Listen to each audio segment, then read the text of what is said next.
Балбан Акжол Махмудов да үйлөндү. Грек-Рим күрөшү боюнча Балбан Акжол Махмудов да үйлөнгөнү кабарланды. Facebook баракчасында Азамат Кыргызстан аттуу жаран Балбан үйлөнгөнүн жазып чыкты. Эске салсак, бүгүн Балбан кыз Айсулуу Тыныбекова да турмушка чыкканы кабарланган.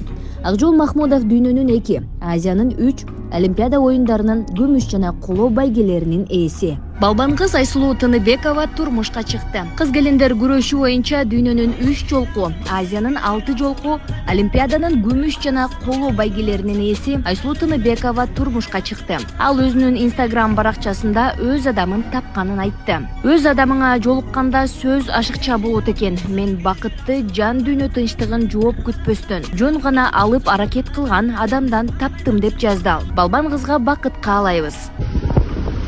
Капчыгай пробка.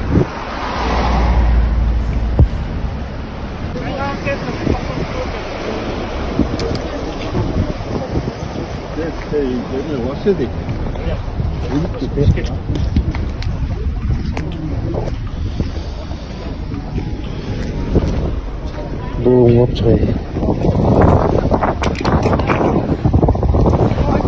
Жазы 6-7 сүйет.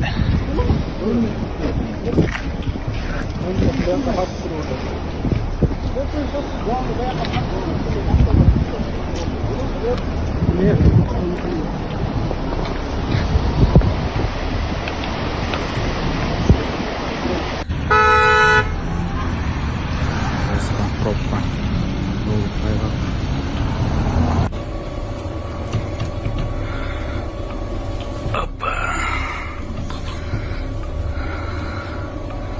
Мына жакшы артында машинага тийип бериптир. Иә.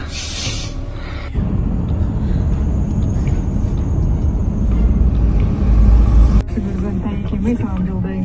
Ардайым ішіңізден ийгиликтерди табыңыз. Бул жүзүңүз. Ассаламу алейкум. Жигиттер, сураныч мореке. Хотя бы ушу тайгакта гололед болуп атканда. Азыр бүт жер, азыр мен кетип бараткан жер Бишкек кан жолу Новая Покровкада. Аябай тайгак. Недавно эле 2 машинада авария болуптур. Опасный, аябай тайгак. 19, 20, 25 менен араң айдап баратабыз. Ушундай айдап баратканда мо капталдан чыгып алып аңыраңдатып, маргайт этип, мынта арттанчы капталга чыгып алып эле сүзүүчүдөй болуп жанталаш айдап атасың, абайлагыла. Өзүңөргө кереги жок болсо дагы бирөөнүн убалына калбагыла жигиттер. Акырын айдагылачы сураныч. Гололед аябай тайгак болуп атат. Зимний дөңгөлөк срочно салгыла.